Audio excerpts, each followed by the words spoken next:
We learned from the last Mishnah and Tani that the wedding day is referring to Matan Torah, the time where we connect with Hashem in a brit, in a covenant that is meant to last forever. In the Torah reading that we read right before Shavuot,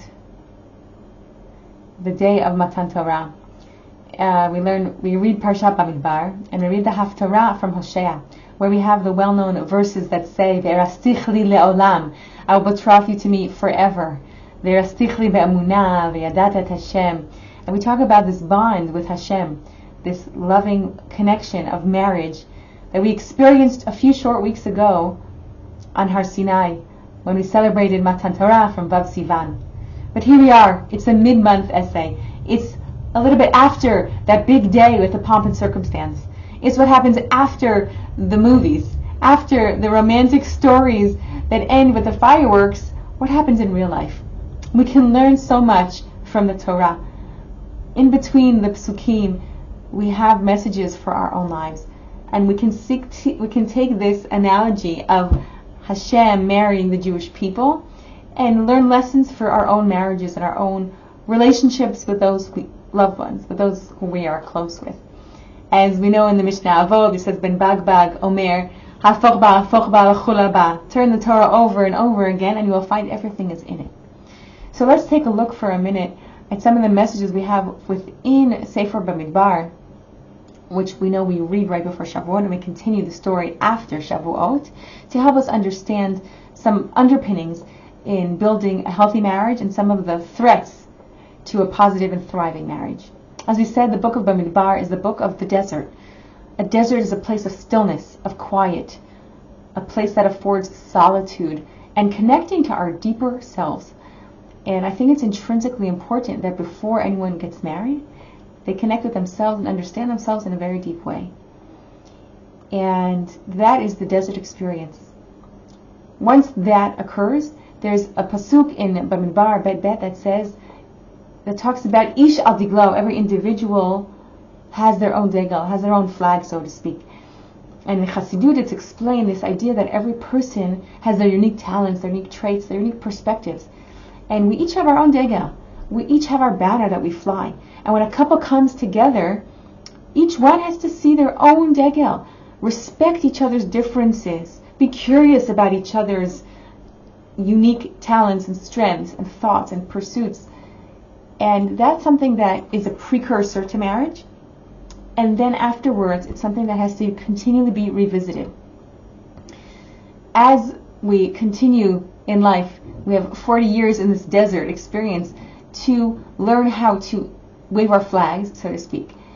And once we do that, we are in camp. There's a lot of verses discussing and portraying the idea of us all facing, all of the Shvatim, the tribes facing the center, facing the holy. This idea of facing the other with a capital T and a capital O if it's facing God, but here we're talking about marriage between a husband and a wife, is once you have your own sense of self, then you can face the other. And there's a very important idea in marriage brought up by the Gottman Institute and the research they've done, talking about bids for attention. When one couple makes a comment, even a sigh, and they're waiting for the other to notice, to turn towards one another. So this idea is something that's very significant. Once one person feels a strong sense of self, they're able to turn towards one another. We're not trying to fix each other's flags. We're not trying to change each other's flags. We're not trying to combine and enmesh so we create one new flag. We each have our own two flags, and together we create a sense of harmony in a relationship, in this beautiful Bayit Ne'eman B'Yisrael. But what happens when we don't have that healthy standpoint?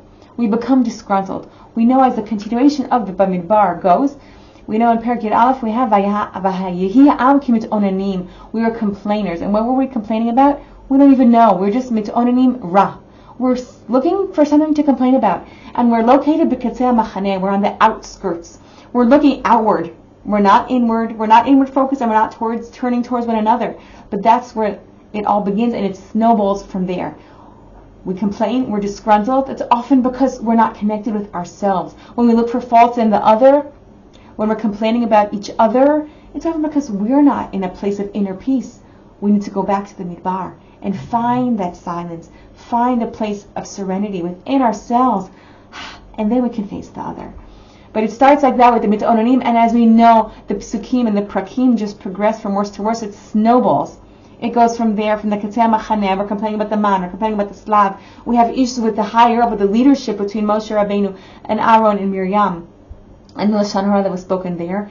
And then we know it leads us to Shlach, a time where we have Ayin Ra'ah, where we don't see the good in the land of Israel, and it goes from bad to worse. But it starts in that place where we're just looking for the negative. We know the analogy of a big white piece of paper, a big canvas that's all white, and there's one black dot. And as human beings, we have a tendency to focus on the black dot, focus on what's lacking, what's missing, what isn't quite good enough. It's up to us to go into the white stillness of the desert and remind ourselves of what is good. When we do that, we can build connection. We can build love and relationship. And B'ezrat Hashem, that is what we can truly build our homes. B'ezrat Hashem, may we remember these lessons. May we continue to go back to our deserts and discover our inner worlds and re-evaluate our own personal degalim, so we can look at one another with curiosity and love and be attuned to one another, so we can rebuild our own batim, our own homes, in the hopes that B'ezrat Hashem we can rebuild the Bayit, the Beit Hashem, B'ezrat Hashem b'mira b'yameinu in Yerushalayim. Thank you.